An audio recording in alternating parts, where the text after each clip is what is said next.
Alfred Hitchcock once said that television is like a gun. Your enjoyment of it determines which end of the gun you are on. The same could be said about fisting, really. That's one of my favourite jokes of all time, because it means that there's no other outlet in the entire world that will let you start off fisting. Yeah? Can't start off fisting anywhere else. Not in sex, canoeing, IT repair. You start fisting people day one in IT repair, you are going to get quite the reputation, my friend. Quite the reputation of being the eager beaver. I have some friends in the audience tonight. I also have some female friends in the audience tonight, and I'm always very hesitant when I ask women to come see my routine for the same reason I don't like taking my shirt off at the beach. It's because it's disgusting, and it's a little hard to watch. I mean, both are funny, just in two very different ways. Like, my stand-up's more funny in a, ha ha ha, he's right, supermarkets are ridiculous. But me taking my shirt off at the beach is more like, ha ha ha, that man's life has taken a terrible turn. Look at his fat belly, look at all those stretch marks. His belly's so disgusting, it looks like Google Earth.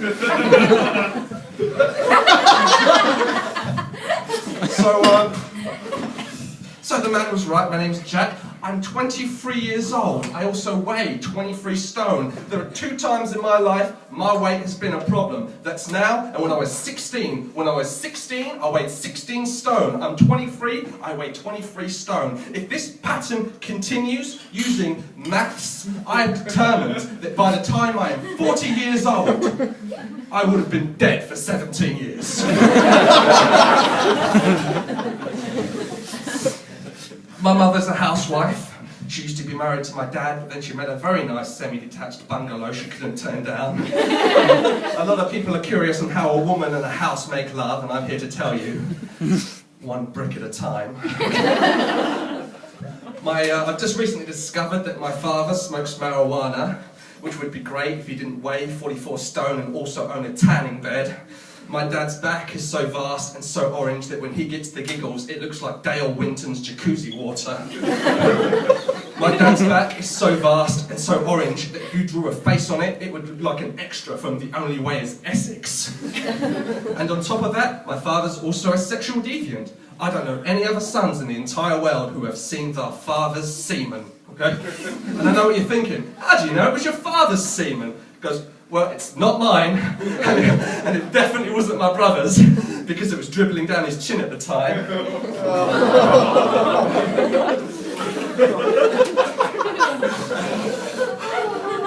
I'm from Maidstone, and I absolutely love Maidstone. It's the only city in the entire of England that was pissed off to discover that there was beef in the horse meat lasagnas. A very special thing to know about Maidstone is, in our town centre, there's a prison. Not a stone's throw from schools and working places and shopping centres. And I know what you're thinking. Is there something special about this prison? You'd be right. It's a prison for sexual offenders. So, knowing this, I took it to the Kent County Council and I said, with this prison, I've got a new motto for Maidstone. And they said, well, let's hear it. And I said, it goes like this. Maidstone! You're closer to a rapist than you think.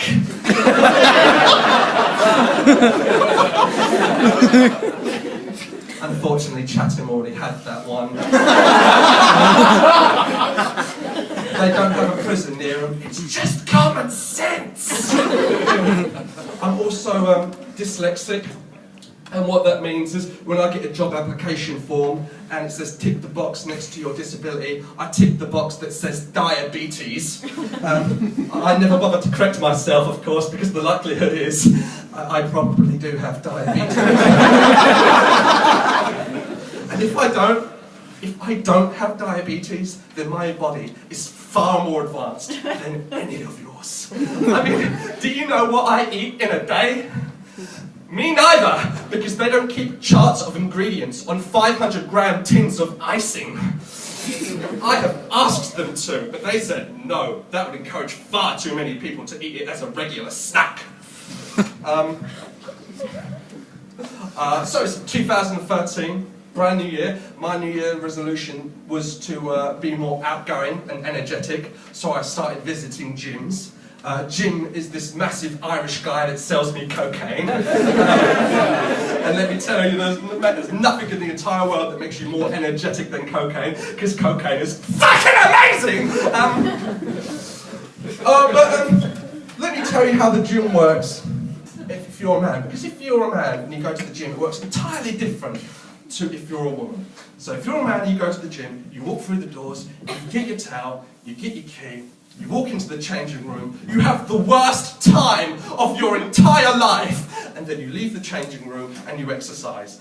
And then you get a slice of orange and you go back into the changing room and you have the second worst time of your entire life, and then you go home to drink and to yell at the dog because he doesn't know any better. And the reason it's so terrible in the men's changing rooms is because there are so many elderly gentlemen that seem to want to do absolutely everything naked before they put on even an inch of clothing. I mean, they're brushing their teeth naked, they're blow drying their hair naked. These are men well into their 70s, brushing their teeth totally naked. I haven't seen this many elderly nudes since I looked at my brother's internet history. And even then, they were crying about it. And the more men you see leaving the changing rooms, the more they look like they've just witnessed a war crime. There was a 16-year-old once came out shaking like a leaf. Looked like he'd just seen a mass grave. And sometimes women, they say, it's just as bad for women in the women's changing rooms, and I say it is not. The only way it could ever possibly be as bad is if a woman's vagina drooped to between her knees. And even if that was the case, I would deal with it. I would walk right into that woman's changing rooms, look that woman straight in the eyes and say, "Mother, go home, you're ruining this life for the entire people in the changing rooms." So the reason I wanted to start losing weight was because I started wanting to meet women. Last year I was incredibly lonely and incredibly single, and so single in fact that I decided to go see a prostitute. So I only had £30 on me. Luckily I live in Maidstone where you can get anything good for £30. So I met this woman and I gave her the £30, and she said, "Would you like to take my clothes off?" And I was like, "Yeah!" And so I took her trousers off and I took her knickers off, and I was shocked. I was shocked to discover how much her vagina looked like Jamie Oliver's mouth. And, you know, which is a bad thing. I mean, Jamie Oliver's an attractive man. Who wouldn't want to get a blowjob from the face of Sainsbury's? What was really worrying is when she shifted her thigh, and I swear it offered me a veggie wrap. But even then, I soldiered on right up until the point where she turned around and bent over, and she had anal pubes that looked like Gary Rhodes' hair. I'm gonna make a move in a minute, but before I do, I'm gonna do one more quote as well. 1 second.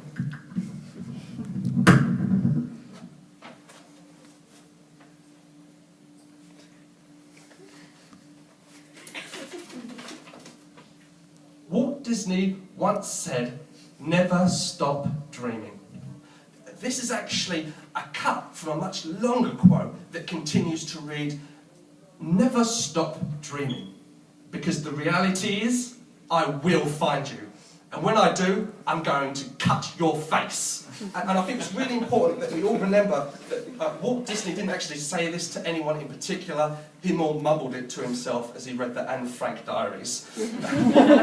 Thank you.